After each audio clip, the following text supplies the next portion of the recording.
आज का संविधान का चैप्टर रहेगा कौन सा? दूसरा चैप्टर, है ना, जिसे हम लोग क्या कहेंगे? भाग 2। क्या है भाग 2 में? भाग 2 में नागरिकता। क्या होता है नागरिकता? बताओ, नागरिकता क्या होता है? कोई लोग बता पाओगे? कोई लोग इतना ही बता दो कि नागरिकता यानी सिटीजनशिप होता क्या है? क्या होता है नागरिकता? नागरिकता एक पहचान पत्र की तरह होता है। और ठीक है, और बताओ।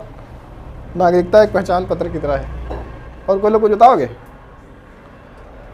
हाँ बताओ, मतलब एक का कह दिया तो दूसरा कोई बोलने का वही नहीं। अरे सिंपल 50 बार पढ़े होगे, थोड़ा तो आइडिया आ रहा होगा ना। अब तुम लोग उस डायलेमा में हो कि यार पता तो है पर बताएं कैसे है ना। नागरिकता, अगर हम कह दें कि इंसान के पास बहुत प्रकार के अधिकार होते हैं। क्या होते हैं? बोलो। सो क्या है सब लोग? अब सो के तो आए ही हो गए। अब ये तो कह नहीं सकते कि नहीं सो के नहीं आए हैं। सो के ही आए हो, पूरी रात सोए तब सुबह आए हो, तो हाँ कह दिया करो। कभी कभी तुम लोग एकदम से उसमें रहते हो कि क्या सर जी क्या पूछ जाए, नहीं बताना होता है ना।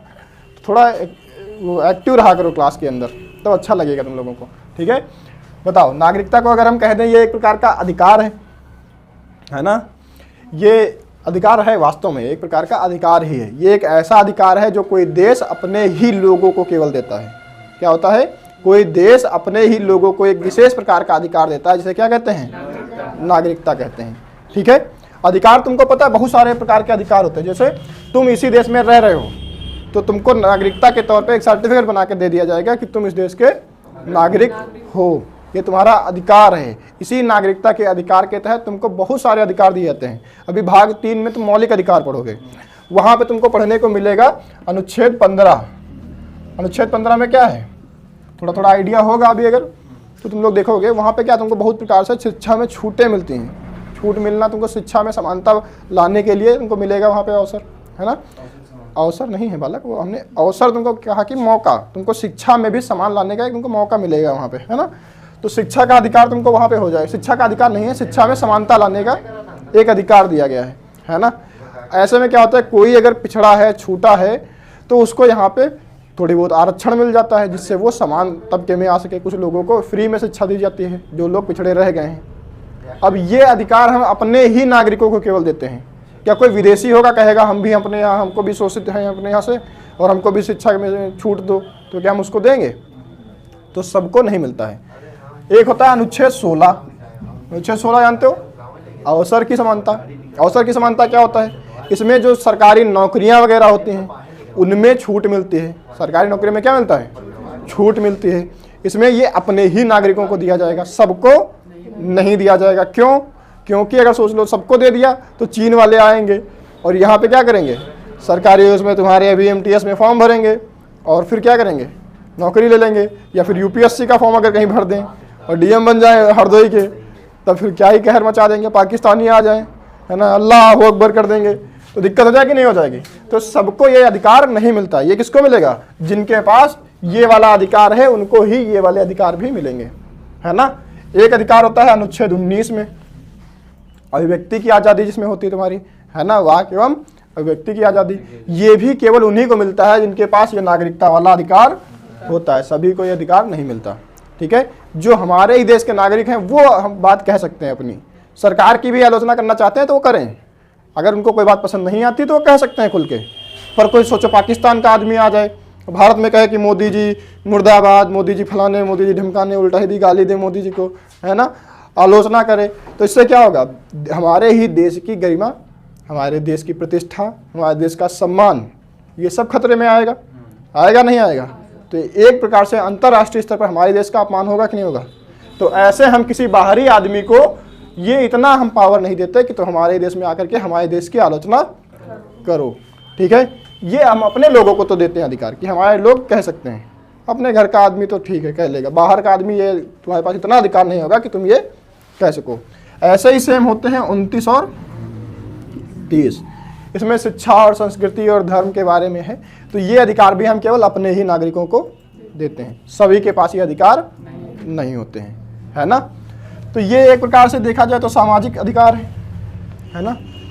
पर कुछ अधिकार हैं जो हम विदेशियों को भी देते हैं, जैसे उनको जीने का अधिकार है, जीने का अधिकार देते हैं। सिंपल सा, ऐसा तो नहीं हमारे देश में आएगा आप तुमको मरना होगा, ऐसा होता है क्या? नहीं। अगर कोई विदेशी ताजमहल घूमने आए, मान लिया उत्तर प्रदेश आया, ताजमहल घूमा, हरदोई में क्या ही घूमेगा हरदोई में क्या घूमेगा, कुछ नहीं घूमने वाला, तो आगरे तक रखो क्या। हाँ, कह रही हत्यारन घूमने आएंगे, हत्या नहीं करके आते सब विदेशी लोग, है ना। कह रही हत्यारन घूमने जाएंगे। हत्यारन कौन घूमने जाता है? जो हत्याएं करके आते हैं, तो अपने पाप धुलने जाते हैं वहाँ। तो हरदोई में हत्यारन तारीख घूमने। देखो मान लेते हैं आगरा आया, ताजमहल घूमने आया, ठीक है, तो ताजमहल घूमेगा आराम से। अब तुम क्या कहो, अगर उसने कोई छोटी सी भी गलती कर दी और तुम उसको जाओ कमसीट दो, जाके 2-4 झमाझम, ले भैया ओम फो, है, ऐसा होगा क्या? नहीं। अगर तुमने उसको मार भी दिया तो उसके पास भी ये अधिकार है कि तुम उसको ना मारो, या अगर मार दिया है तो वो तुम्हारे खिलाफ भी FIR कर सकता है और उसमें तुमको दंडित किया जाएगा। भले ही तुम इस देश के नागरिक हो, लेकिन उसके पास भी अधिकार था कि वो अपनी आत्मरक्षा करे, है ना। उसकी प्रतिष्ठा, उसका सम्मान, उसका अधिकार उसके पास है, जीने का अधिकार है। नहीं गोली ले मार दो, तुमने कैसे आगरा देख लिया, वहाँ ताजमहल कैसे देख लिया, ठाएं, ऐसा नहीं होगा, है ना। तो कुछ अधिकार हैं, पर ये वाले अधिकार नहीं होंगे। तो तुमसे अगर पूछा जाए ऐसे कौन कौन से मौलिक अधिकार हैं जो विदेशियों को नहीं दिए गए हैं, तो अनुच्छेद 15, अनुच्छेद 16, अनुच्छेद 19, अनुच्छेद 29 और अनुच्छेद 30, ये 5 मौलिक अधिकार हैं जो विदेशियों को नहीं दिए गए। किनको दिए गए हैं? जो भारत के नागरिक हैं, मात्र उन्हीं को ये अधिकार दिए गए हैं, ठीक है।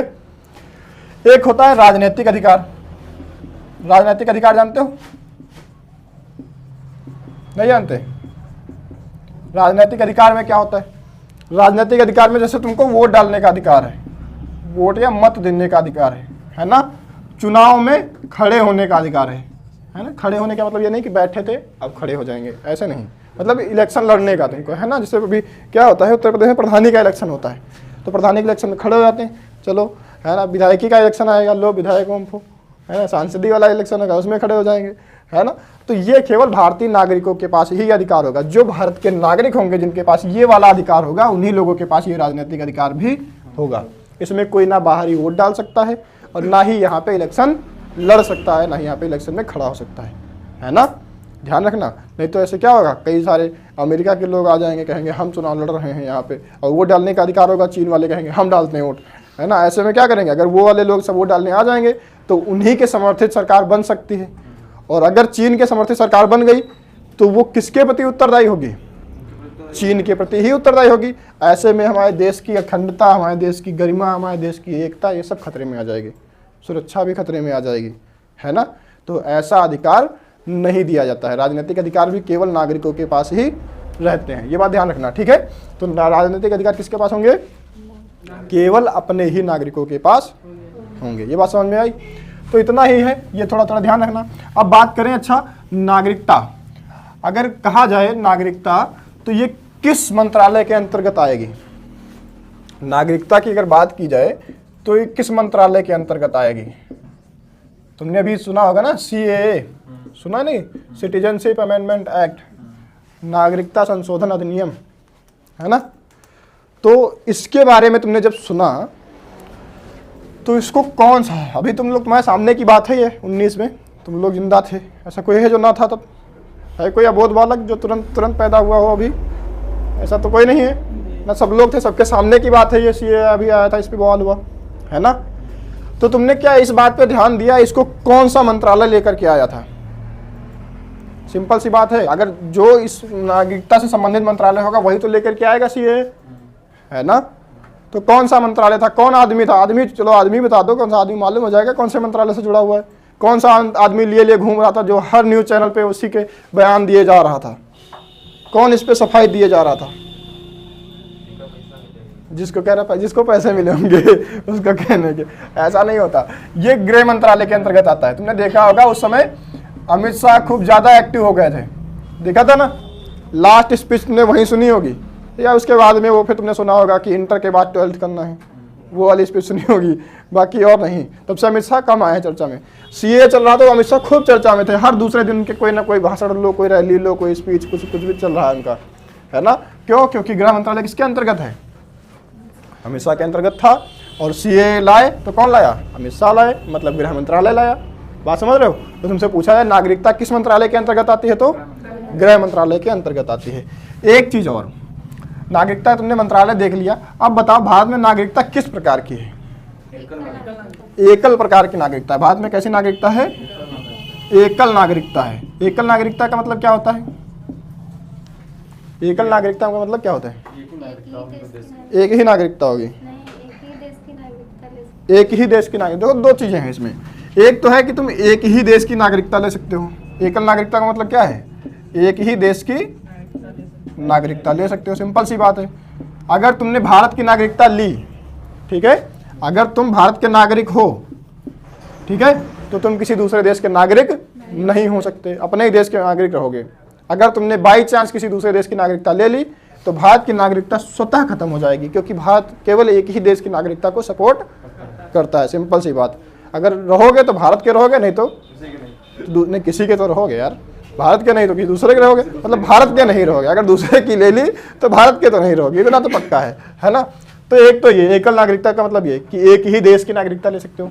दूसरी बात, एक ही राज्य की, एक राज्य जो होता है ना, तो इसमें राज्यों की अलग अलग नागरिकता नहीं होती है ना। इसमें क्या होगा? राज्यों की अलग अलग नागरिकता नहीं होती है। जैसे तुमने अमेरिका देखा है, अमेरिका में क्या होता है? राज्यों की अलग नागरिकता होती है ना, और देश की अलग नागरिकता होती है। एक तो उसकी होगी सेंटर की, है ना, और एक क्या होगी? स्टेट की। दो नागरिकताएं होती हैं, मतलब एक पासपोर्ट बनेगा, पासपोर्ट से ही पता लग जाएगा कहाँ का नागरिक है। जिसके पास जहाँ का पासपोर्ट वो वहाँ का नागरिक, ऐसी तो बात होती है। तो वहाँ अमेरिका में देखोगे तो केंद्र का एक अलग पासपोर्ट होगा और राज्यों का एक अलग पासपोर्ट होगा। इसलिए कहते हैं अमेरिका में दोहरी नागरिकता है। कैसी नागरिकता है? दोहरी नागरिकता है। और भारत में कैसी नागरिकता है? एकल। क्योंकि तुम अगर भारत में पासपोर्ट बनाओगे तो केवल एक ही पासपोर्ट बनेगा। कितने पासपोर्ट बनेंगे? और उस पर क्या लिखा होगा? भारत सरकार लिखा होगा। क्या लिखा होगा? मतलब वो केवल केंद्र सरकार यानी देश का एक पासपोर्ट होगा। एक नागरिक के पास एक ही पासपोर्ट होगा। क्या तुम उत्तर प्रदेश के निवासी हो तो क्या तुम्हारे पास उत्तर प्रदेश का होगा पासपोर्ट? नहीं होगा, है ना। अमेरिका में पासपोर्ट का इस्तेमाल क्यों करते हैं हम लोग? सिंपल सी बात, पासपोर्ट कब काम में आता है? जब हम एक जगह से दूसरी जगह जाते हैं, है ना। हमें अगर भारत से बाहर जाना है तो हम पासपोर्ट का इस्तेमाल करते हैं। लेकिन वहीं अगर अमेरिका की बात करें तो अमेरिका को अपने एक राज्य से दूसरे राज्य में भी जाना है तो भी उसको पासपोर्ट दिखाना पड़ेगा, है ना।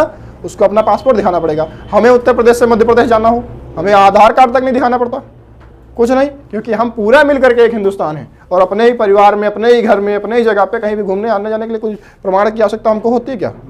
नहीं। तो हमको कोई प्रमाण दिखाने की आवश्यकता है नहीं।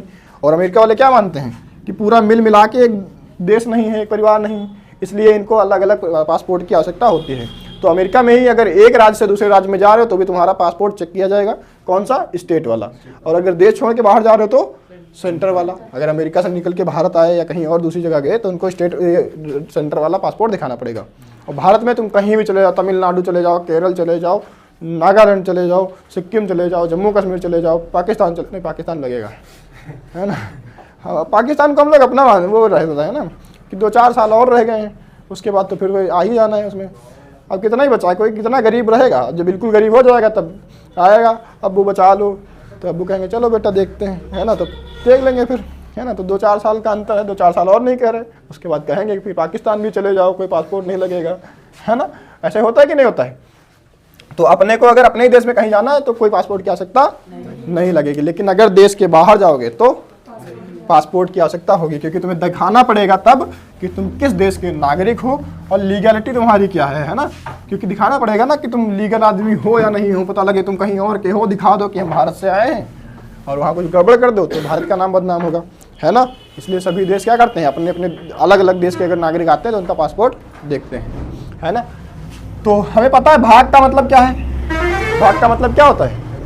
भाग का मतलब होता है चैप्टर। जैसे संविधान एक किताब है तो किताब में कौन सा, ये दूसरा चैप्टर होगा। दूसरे चैप्टर में कौन सा पार्ट का नाम क्या है? नागरिकता है ना। तो हम अभी नागरिकता यानी सिटीजनशिप पढ़ रहे हैं।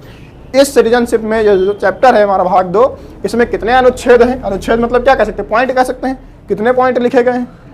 तो इसमें कितने पॉइंट हैं? देखो इसमें अनुच्छेद अगर देखोगे तो अनुच्छेद तुम्हारा 5 से लेकर के 11 तक है, ठीक है। 5 से लेकर के 11 तक है, क्योंकि 1 से लेकर के 4 तक भाग 1 में है तो उसी के आगे कंटिन्यू होगा।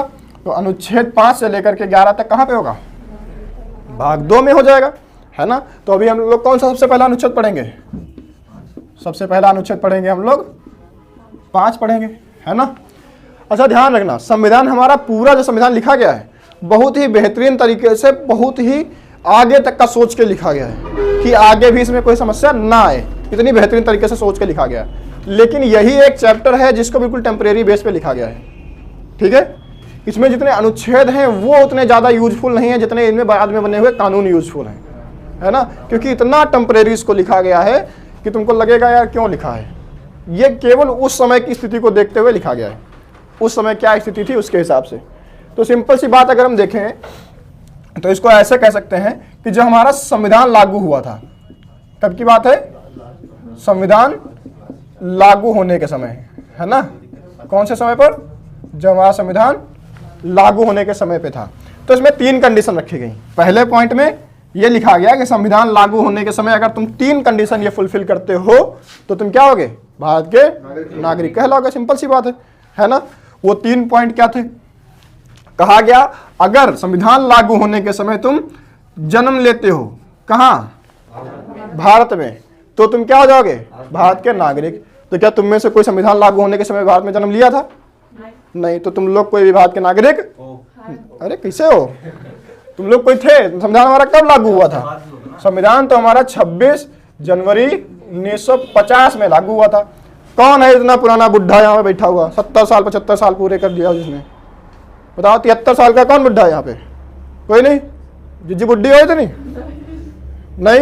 तो फिर कैसे तुम भारत के नागरिक हो? क्योंकि इसमें साफ साफ लिखा है कि जो संविधान लागू होने के समय भारत में जन्म लिया होगा।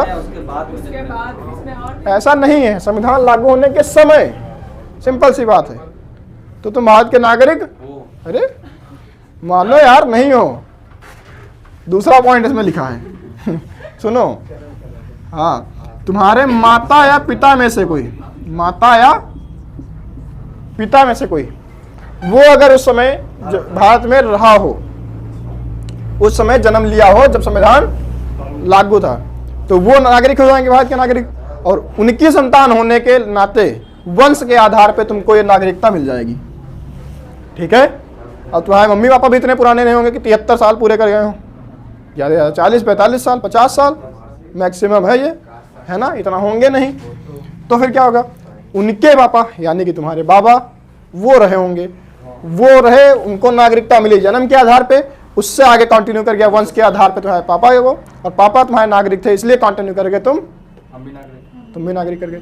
अब सोचो ये डायरेक्ट तुमको नहीं मिला है, ठीक है, यह है टेम्परेरी बेस पे बनाया गया है, सिंपल सी बात है। तो ये बिल्कुल तो तुमको लग नहीं रहा होगा कि इतना यार वो कुछ है ना। अच्छा कहा गया यार इससे पहले के जो हैं अभी जन्म लिया संविधान बनने के समय उनका तो ठीक है, लेकिन उससे पहले वाले जो हैं उनको नागरिकता नहीं देंगे क्या? गांधी जी यहाँ रह रहे थे, गांधी जी भारत के नागरिक नहीं रहेंगे, है ना। नेहरू प्रधानमंत्री बन गए, भारत के नागरिक हैं या नहीं है? तो उनका क्या प्रावधान है? वो भी रहेंगे ना भारत के नागरिक, जो संविधान लागू होने से पहले जन्म ले लिए, उनका क्या होगा? तो उन्होंने कहा कि लागू होने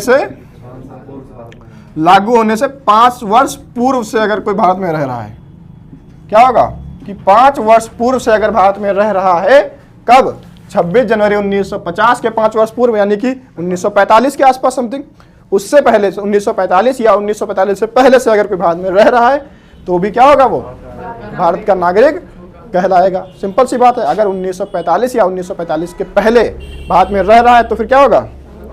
भारत का नागरिक होगा। सिंपल सी बात है। तो ये 3 पॉइंट किसमें लिखे गए हैं? अनुच्छेद 5 में। सिंपल सी बात है, मिटा दें। चलो अब कौन सा आएगा हमारा पॉइंट? अनुच्छेद 6। कौन सा आएगा? सिंपल सी बात है, अनुच्छेद 6 ही आएगा। 5 के बाद 6 ही आता है, 7 आता है, 6 ही आएगा, है ना। इसको सीधे सीधे शब्दों में कहें तो अपनी भाषा में समझना है, क्योंकि संविधान की भाषा में तो समझना नहीं कि बिल्कुल क्लिष्ट हिंदी में चले, है ना। तो अपनी भाषा में इसको समझ सकते हैं, परमिट रूल कह सकते हैं इसको। क्या कह सकते हैं? ये एक परमिट रूल है। क्या है? परमिट रूल है। अब इसमें परमिशन दी गई तुमको, कहा कि ऐसे नहीं। कुछ लोग होता है बवाल चलने लगता है। हम लोग आज़ाद हुए तो उस समय बड़ा बवाल चला। बवाल क्या चला? उसमें कुछ लोग भारत आए, कुछ लोग भारत से पाकिस्तान चले गए, फिर वहाँ गए, वहाँ भी नहीं समझ में आया, वहाँ लात गुस्सा खा के फिर भारत आए, है ना। तो ऐसा समझ में नहीं आता कौन भारत का है, कौन अपने पाकिस्तान का पड़ोसी का है ना। कई बार होता है ना, वहाँ के नागरिक भी यहाँ आ जाते हैं, यहाँ तड़बड़ मचा के फिर वापस चले जाते हैं, फिर वहाँ से आते हैं, कहते हैं फिर तुम्हारे नागरिक हैं, बड़ा लफड़ा होता है। तो कहा कि देखो अभी तक तो ठीक है, 1947 में हम लोग आज़ाद हुए, अच्छा खासा मौका दिया, लगभग 1 साल का, पूरा 1 साल नहीं लेकिन लगभग 1 साल का मौका दिया।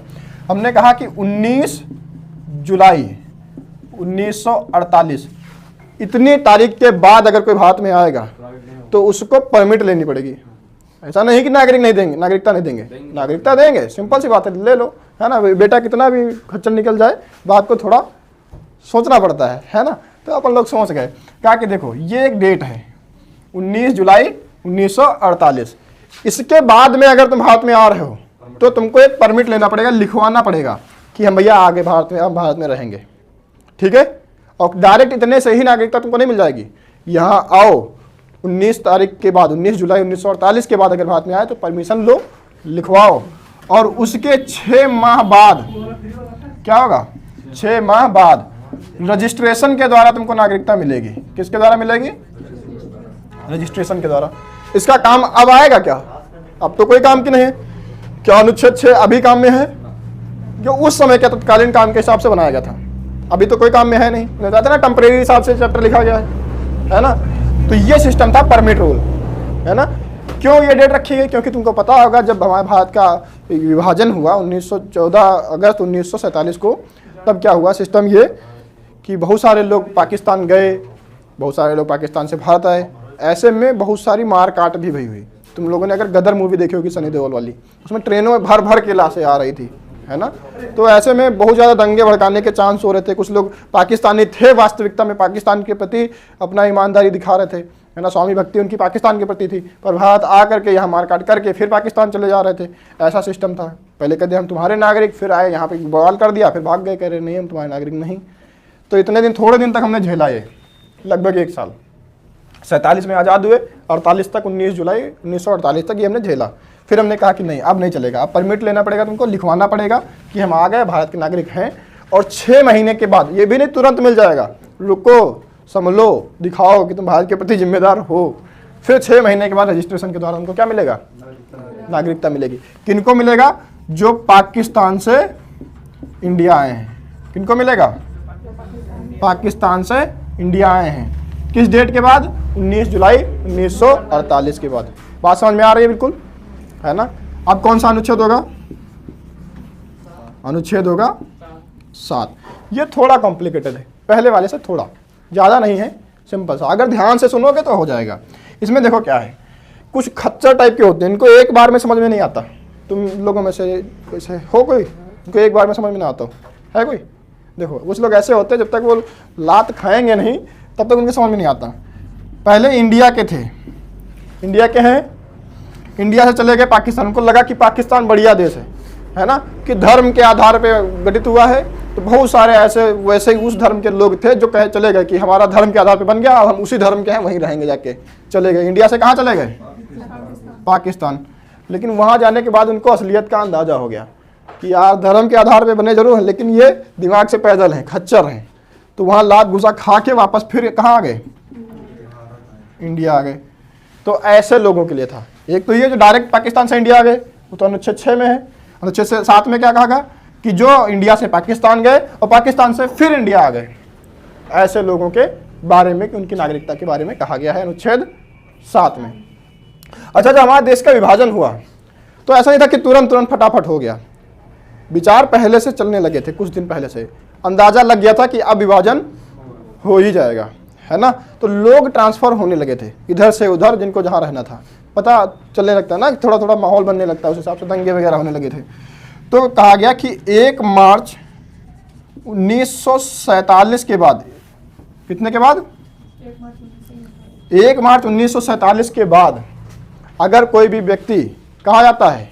इंडिया से पाकिस्तान जाता है, और पाकिस्तान से फिर इंडिया अगर आता है ना, तो उसको नागरिकता दे दी जाएगी। लेकिन ये सिर्फ उन्हीं के लिए जो 1 मार्च 1947 के बाद गए हों। उससे पहले अगर ये पाकिस्तान गए हैं तो उनका प्रावधान इसमें नहीं है। बात ध्यान रखना, थोड़ा कंफ्यूजिंग है, इसमें थोड़ा कंफ्यूज हो गए, क्योंकि ये टेम्परेरी हिसाब से लिखा गया है। एक ही बात है, उसमें भी समझा सकते थे, लेकिन अलग अलग कहा गया है। नागरिकता अगर तुमको सही से समझना है तो अगली वाली वीडियो में तुमको सही से समझ में आएगा। क्यों? क्योंकि इसमें ये टेम्परेरी बेस पे अनुच्छेद तुमको समझ लेने हैं। आगे जो तुमको हम इसके कानून पढ़ाएंगे, अधिनियम पढ़ाएंगे, तब तुमको अच्छे से क्लियर हो जाएगा। ठीक है, तो इसमें कहा गया कि 1 मार्च 1947 के बाद जो लोग गए हैं उनके लिए ये नागरिकता का प्रावधान है। ठीक है, जो भारत में वापस आ रहे हैं उसका।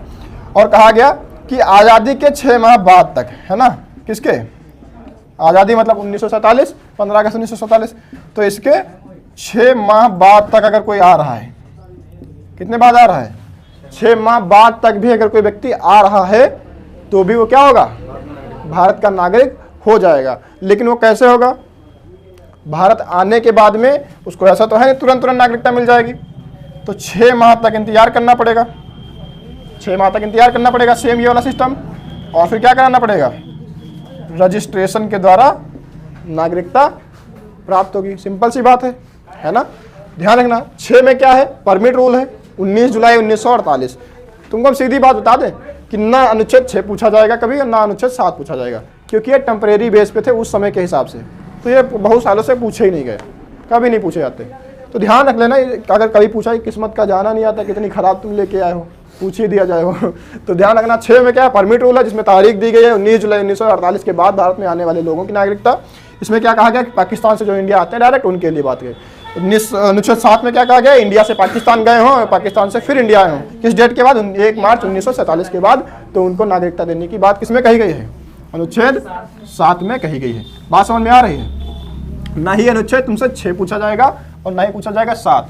अगर पूछा जाए तो तुम लोग क्या कर देना, मेरे खिलाफ केस कर दोगे क्या? हम भैया जिम्मेदारी नहीं ले रहे हैं, बता रहे हैं ना, तुम कितनी खराब किस्मत लेके आए हो, तुम जानो, हमारा काम था पढ़ा देना।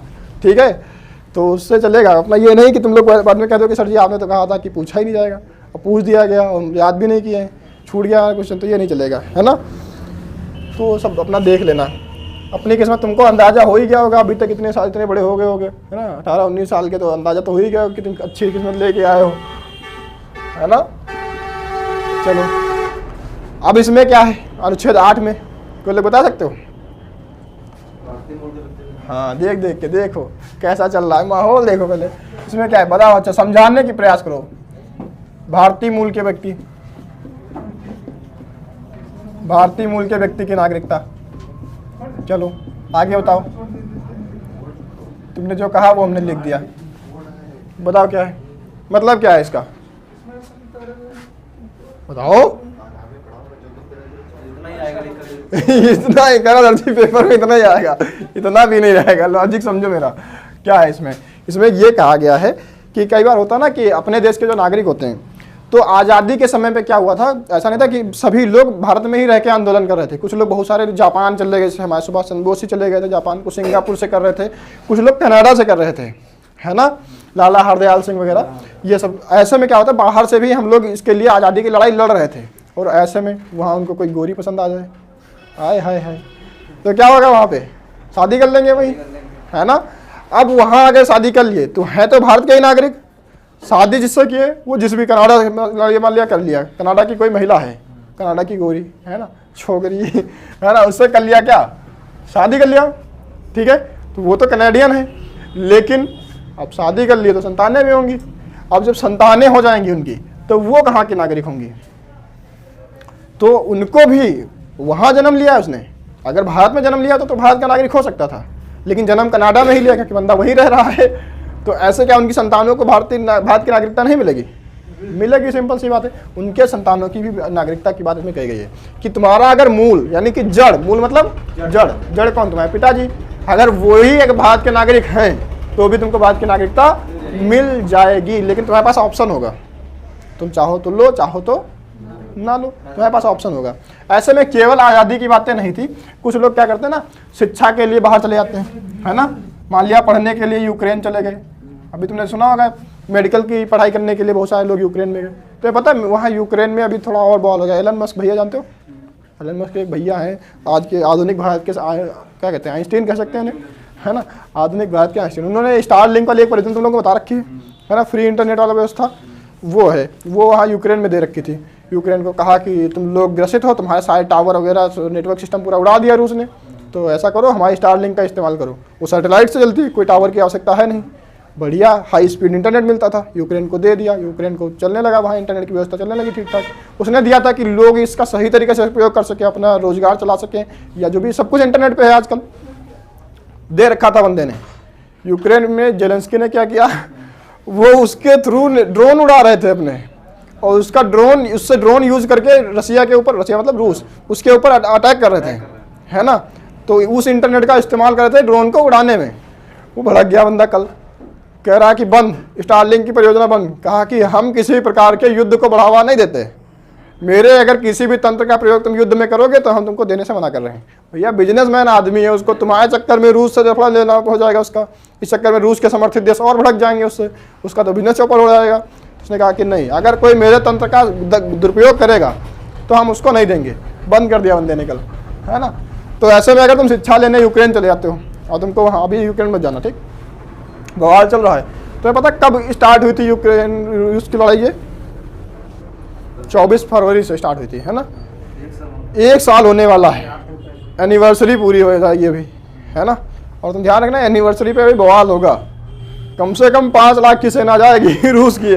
पूरे 1 साल जो पूरे होगा देख लेना, ये भविष्यवाणी मेरे तरफ से है ना। पूरी लगभग 90% ये संभावना है कि लगभग 5 लाख के समथिंग सेना एक साथ अटैक करेगी यूक्रेन के ऊपर, है ना, कि इसको यादगार बनाया जाए, है ना। अभी 15% क्षेत्र कब्जा कर ही लिया है यूक्रेन का रूस ने, तो हो सकता है और 15% कर ले एकदम से। तो ध्यान रखना, ये अभी इस पर बवाल होगा, ठीक है। तो अपन लोग वहाँ शिक्षा लेने नहीं जाएंगे, है ना, तो कहीं दूसरी जगह जाते हैं, कहीं दूसरी जगह देख लेते हैं। भारत में पढ़ो यार, सारी सुविधा भारत में है। लेकिन अगर तुम लोग जाते हो बाहर शिक्षा लेने के लिए, तो वहाँ अगर तुमको कोई छोकरी पसंद आ गई और फिर वहाँ तुम निकल लिया, तो भी तुम्हारे संतानों को इसके आधार पर नागरिकता मिल जाएगी। नौकरी करने के लिए जाओ, है ना, और नौकरी करने के लिए तुमने देखा होगा बहुत सारे लोग सऊदी अरब वगैरह जाते हैं, नहीं जाते, बहुत सारे लोग जाते हैं। और ऐसे में अगर कोई नौकरी करने के लिए गया, वहाँ पसंद आ गया, तो उनके भी संतानों के लिए व्यवस्था की गई है ना। घूमने के लिए कोई लोग जाए, किसके लिए जाए? पर्यटन के लिए जाए। अब ऐसे में भी तो पसंद आ सकता है कोई, है ना, ये दिल है किसी पे भी आ जाए, है ना। अभी तो वैलेंटाइन वीक चल रहा था, कल से खत्म हो गया, है ना। आज क्या स्लैब डे है, चपाटा खाओगे कोई लोग? खाओगे कोई लोग? और एक बहुत झनाटेदार, बहुत आज तुम्हारा तुमको बधाई देते हैं, स्लैब डे। और कोई लोग खाओगे? आओ, अरे वैलेंटाइन मनाते नहीं? हाँ तो वैलेंटाइन नहीं मनाते, स्लैब डे बना लेना। हम मनाते हैं, हम मनाते हैं स्लैब डे। अरे खा के देखो, मजा आएगा तुमको। खा के बताओ, स्लैब डे चल रहा है आज, स्लैब डे, तुम लोग स्लैब नहीं कर रहे, बताओ। एक एक आओ, एक धमाल हम देते हैं तुमको, ठीक है। चलो ये देखो, ये देखो चल गया इनका, आपस में चलने लगा, आपस में मारे ले रहे हैं। आओ जिसको खाना हो यहाँ आओ, कैमरा के सामने आओ। चलो अनुच्छेद 9 देखते हैं हम लोग, है ना। बहुत हो गया स्लैब डे। अनुच्छेद 9 ये था, अच्छा क्या है बताओ, अनुच्छेद 9 क्या कहता है? अनुच्छेद 9 कहता है कि अगर तुम्हारे पास भारतीय नागरिकता है, क्या है, क्या है बोलो, अगर तुम्हारे पास भारतीय नागरिकता है, लेकिन अगर तुमने स्वेच्छा से किसी दूसरे देश की नागरिकता ले ली, है ना, क्या ले ली? विदेशी नागरिकता। दूसरे देश मतलब विदेश, तो विदेशी नागरिकता अगर तुमने अर्जित कर ली, तो जैसे ही तुम विदेशी नागरिकता को अर्जित करोगे वैसे ही भारत की नागरिकता खत्म हो जाएगी। कैसे समाप्त हो जाएगी? क्योंकि हमने पहले ही तुमको बताया था कि भारत में किस प्रकार की नागरिकता का प्रावधान है, एकल नागरिकता का प्रावधान है ना।